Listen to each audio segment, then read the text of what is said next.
Good morning. From the previous estimation, we actually looked at the nonlinear Ardl model this morning, and I want to continue from where I stopped the last time to actually show you how to generate the long run symmetry or asymmetry output using the nonlinear Ardl framework. The nonlinear Ardl framework, as I actually said previously, is an extension of the normal linear Ardl model that was put in play by President Shen and Smith in 2001, while the nonlinear Ardl was actually looked into by Pesaran, Yule, Greenhu in 2014 to actually decompose the independent variables into its negative and positive form to actually check if the negative and positive components of the independent variables will have the same impact or a different impact on the dependent variable. For instance, if we are looking at how change in prices of crude oil or change in petrol price today is affecting consumption, you and I know that the prices of petrol may change positively, it could also change negatively. So if the price of petrol change positively as it were presently, is it affecting household consumption negatively or positively? Or if the price decide to reduce tomorrow, will it affect household consumption positively or negatively? So what we are trying to do with the nonlinear Ardl framework is to actually check if the negative impact of the petrol price hike is affecting household consumption negatively or positively. You cannot tell, because there are some households that benefit from this particular positive increase in petrol prices, because one, there are some positive impact in some households. For instance, some men will have more time to stay at home, and at that level to their wives is a positive impact. The hike in petrol prices may have also affected their happiness positively. So the nonlinear Ardl will unravel most of this mystery to actually look at it, how they affect the dependent variables. So basically we are looking at how remittance affects poverty in Nigeria for the period spanning 1981 to 2020, where we actually did some estimation to have arrived at this result we are seeing here. So to move on to ascertain the long run asymmetry, the first thing we are supposed to do is to highlight the whole of this output.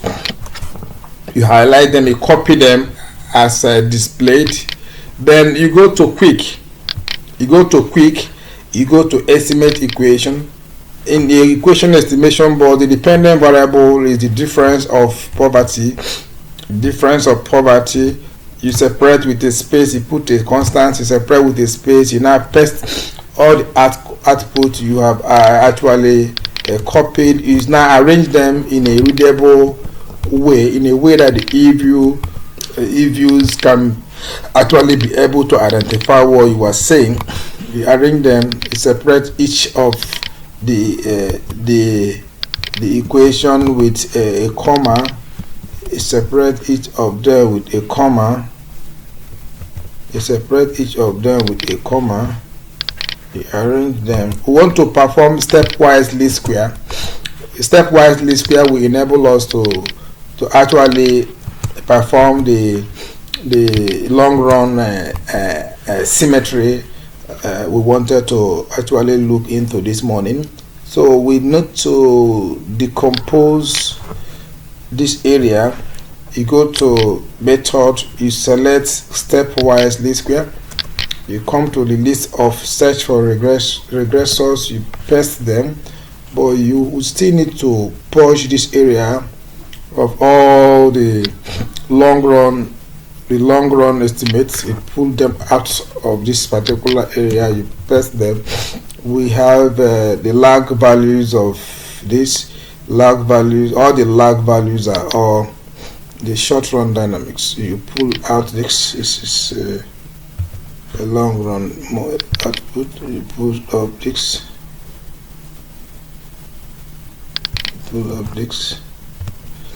yeah, 1 2 3 4. Okay, we have the lag values are all here. These lag values represent the short run dynamics, the lag values of all the estimated model look at it and see how it goes. Then without changing anything here, you go to option, you come to this stepwise option, you click here, you choose unidirectional, then you change the p-value to 0.5, change the p-value to 0.5. the weight should remain, leave it at none at the moment. Then it's a forward-looking model. Maximum step is 1000 iteration.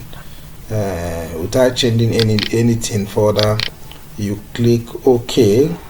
If you click OK, you will be asked to do this.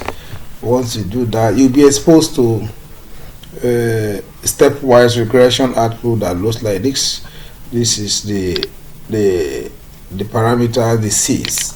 These are the coefficients, these are the p-values.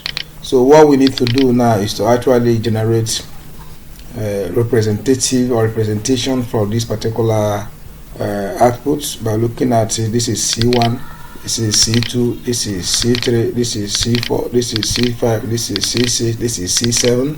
So let's go to view, let's go to representation.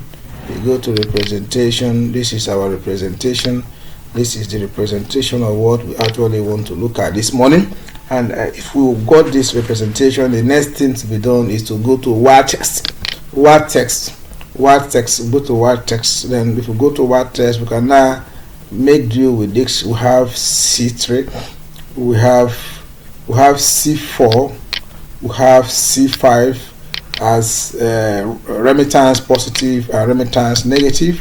We have C6 and C7 as exchange rate positive and negative. So if you go to view, you go to coefficient diagnostics, you maneuver to word text coefficient restriction. It now says C4 equal C5 equal to 0. To check if C4, the positive remittance, and C5 negative remittance are equal to 0. Okay. If C4 and C5 are equal to 0, it then means that it is expected that the p-values of this particular chi-square and f statistics are expected to be significant. But since the p-values are insignificant, we now say that there is symmetry, but there is no asymmetry. There is symmetry, but there is no asymmetry. That means that there is no long-run asymmetry in that relationship. We can now conclude that there is no long-run asymmetry. When I come to interpretation, I will explain to you what I mean by asymmetry and symmetry. Likewise, in others, you can also go back again to actually check what happened to the exchange rate component. You go to that C, you go to exchange rate, now C, we have done C4 and C5, and now say C6 equal to C7 equal to 0 or not. Click OK. You now also see that the p-values are above 5%. That means that there is symmetry, but there is no asymmetry in that long-run relationship or equation. So this is how we actually estimate long-run symmetry, and you can also do short-run symmetry if that is the objective or what you want to do. So thank you for staying tuned. Stay tuned to my video. The next video, I'm going to interpret the nonlinear Ardl model as estimated previously. Thank you and God bless you. Please subscribe to my video so that you can get daily